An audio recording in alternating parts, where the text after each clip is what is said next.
So I literally just woke up this morning to watch the Nindies Showcase, and wow, there's a lot to unpack here. There's a lot of great announcements for some new games, but really it's the implications of these announcements that really get me excited for Nintendo's future as a game company. Here are some of the highlight announcements for me, including why I think they're interesting announcements. You can check out the full showcase in the description down below. First off, Microsoft is bringing Cuphead to the Nintendo Switch. Yeah, I know, that's unprecedented. Microsoft is bringing a first-party game over to the Switch. I mean, technically Minecraft counts, but not really since it was acquired. Regardless, Cuphead being on Switch opens the door up for a bunch of new opportunities. Suddenly, that Xbox Game Pass on Nintendo Switch rumor isn't so far-fetched. Microsoft characters in Smash Bros. Are just a little more likely. It's a really exciting future when console war walls start to break down. There's also a post-launch update for Cuphead on the Switch that should be adding some extra Xbox Live features, so perhaps you'll actually see eventually online multiplayer and Xbox Live achievements on the Nintendo Switch for Cuphead. Next up is Cadence of Hyrule, Crypt of the NecroDancer. In a sequel to the classic rhythm action adventure game Crypt of the NecroDancer comes a wild collaboration with Nintendo. Yeah, this is an indie Legend of Zelda game. That's equally as shocking as Microsoft bringing their first-party game over to the Nintendo Switch. I mean, sure, we've seen Shovel Knight as an assist trophy in Smash Bros., but this is a whole new level. I can understand indie devs trusting their characters with Nintendo, but it's pretty rare for Nintendo to trust their IP with an indie dev. It's a major step for Nintendo as a company that shows they're open to the idea. Maybe we can see the people behind Fast RMX make an F-Zero game sometime in the future? Maybe? Those are two major announcements that could really be some ulterior implications with Nintendo as a games company in general. But here are some other indie games that were shown off that I personally am interested in.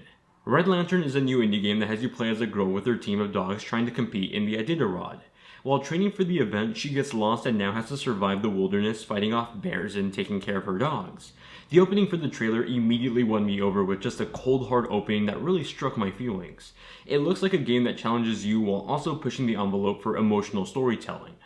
Blaster Master 2 got a surprise reveal this morning. For those of you that missed out on the original, it's a marvelous action adventure game that feels like a long lost classic. Play as Jason and Eve as you travel into space to find a cure for Eve's mutant infection that's slowly corrupting their body. Based off the trailer, it looks like a great game to spend a weekend beating, and that's good news because it's actually available right now. So hey, no review for it right now, but if it's any implication of what the original was, then this should be a pretty good game. My Friend Pedro isn't necessarily a brand new game, but wow, anytime I see this game, I get more excited to play it. You play as a man that has the grace of a ballerina, but the violence of a GTA main character that just also happens to be friends with a sentient banana. Este es mi amigo Pedro. In true Devolver Digital fashion, it's a quirky and silly action game that just oozes charm with every gameplay clip released for it. I can't wait to get my hands on it, and I haven't been emotionally attached to a random object like this since Plankin' Ed and Eddie. Also from Devolver Digital is Katana Zero. This is a new action platformer that has you play as a stylish assassin named Dragon.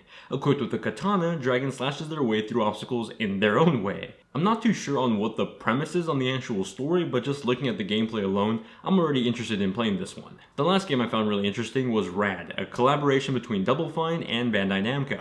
This one stood out to me because despite Double Fine being so well known for classic adventure games, Rad is completely different. Rad instead is a 3D action roguelike in a nuclear apocalyptic world.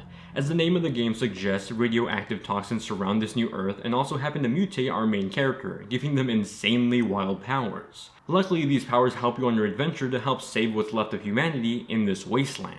And those were some of my favorite announcements, including my thoughts on the showcase this morning. I'm pretty excited by the implications Nintendo is making with those two major announcements, and some of these indie games look pretty cool, some of them coming out rather sooner than later, so I'm excited to play those too. Expect reviews on them.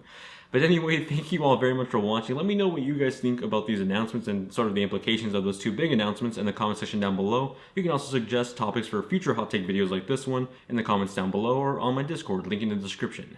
Thank you all very much for watching, hope you all have a great day, and I'll see you all in the next one.